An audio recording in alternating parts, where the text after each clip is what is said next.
سلامونه او احترامات ګران دوستانو، الله دې وکړي چې روغ او جوړ اوسئ.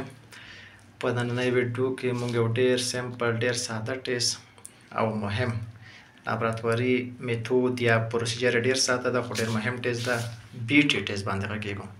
بي ټي بلیډینګ ټایم ټیسټ. بلیډینګ ټایم ټیسټ دا ټیسټ کوم کارکرد کوي، کومه ویژګي لري؟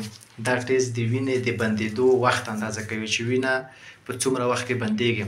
کوم ډاکټر صاحبان چې جراحي کوي، عملیاتونه کوي، یا مثال ځینې بایوپسیانې رااخلي د ځیګر نه، سپلین نه، هغو ته بیا دا مریضانو ته دا ټیسټ خامخا لیکي چې وینه په څومره وخت کې بندېږي. د دې نارمل چې ده د 2 دقیقو نه تر 7 دقیقو پورې ده. 2 الی 7 دقیقو کې به د مریض وینه بند شي، کلاټ شي.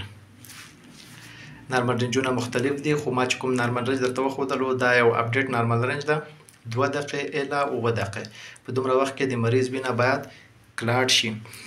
او دا ټیسټ دا معلوموي چې پلټلیټ خپله وظیفه سمه اجرا کوي که نه. پلټلیټ په څومره وخت کې وینه کلاټ کوي، څومره وخت کې وینه بسته کوي.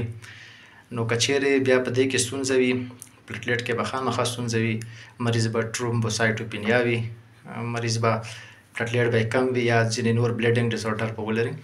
نو راځو د دې کار طریقه چې دا پروسیجر چې دا ډېر سمپل ده. ضروري موادونه چې په دې ټیسټ کې کوم موږ ته مهم دي: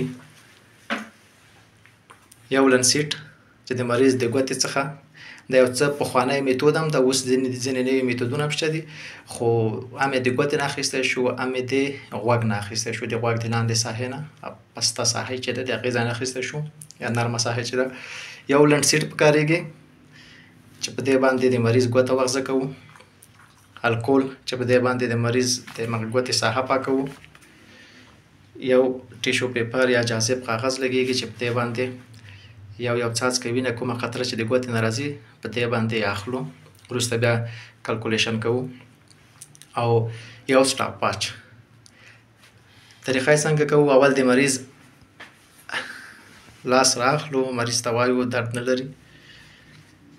لاس یې چې کله پاک کړو، ګوته دغه ګوتې دا ساحه یې لږه ټینګه نیسو چې لږ سوروالی پیدا کړي. هغه نه بعد یې په وغځه باندې وغځه کوو. اوله قطره چې کومه راځي هغه پاکوو. د هغه نه وروسته هر 10 ثانیې بعد سټاپ واچ باید چالان وي.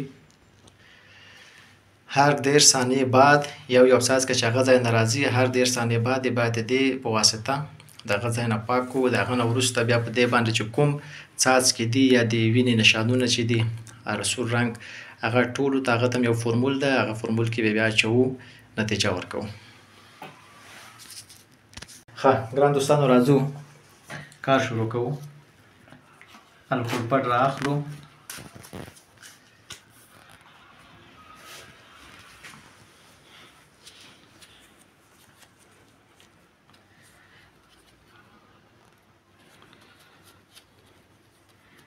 مریض ګوته په پوره معنا ښه صحیح پاکوو، مکمله پاکه شي، تعقیم شي.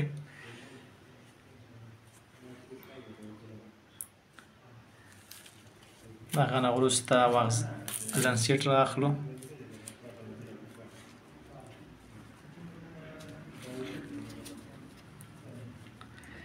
د لنسیټ په واسطه دوستانو یوه وغځه کوو. په دا رقم شکل باید وغځه وکړو چې وینه پوره جاري شي، راشي.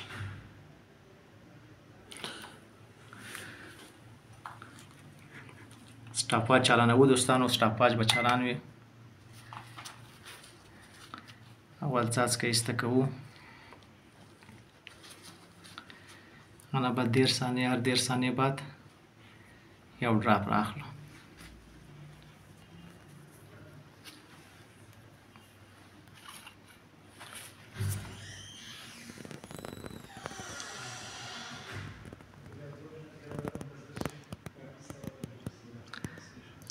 دېرش ثانیې چې پوره شي،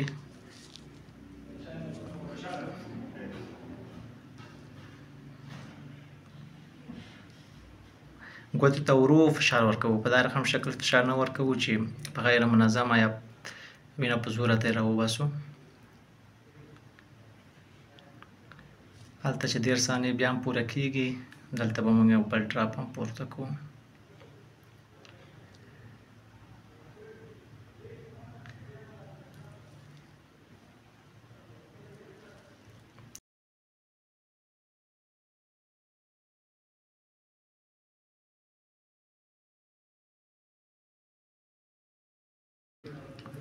دوستانو داخل ډراپونه نور دوستانو بند شول.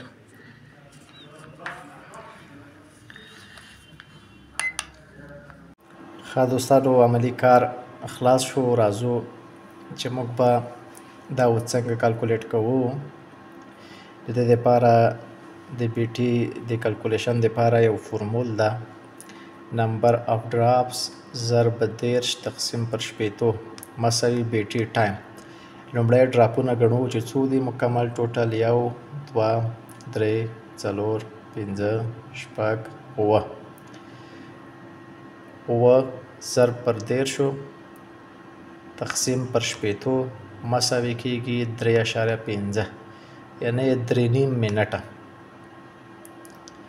په 3.5 منټو کې د دغه مریض وینه کلاټ کېږي. دوستانو دا زموږ نننۍ ویډیو په بی ټي یا بلیډنګ ټایم باندې وه. راتلونکې ویډیو به په سی ټي یا کلاټنګ ټایم باندې انشاءالله الرحمن تاسو ته چمتو کوم.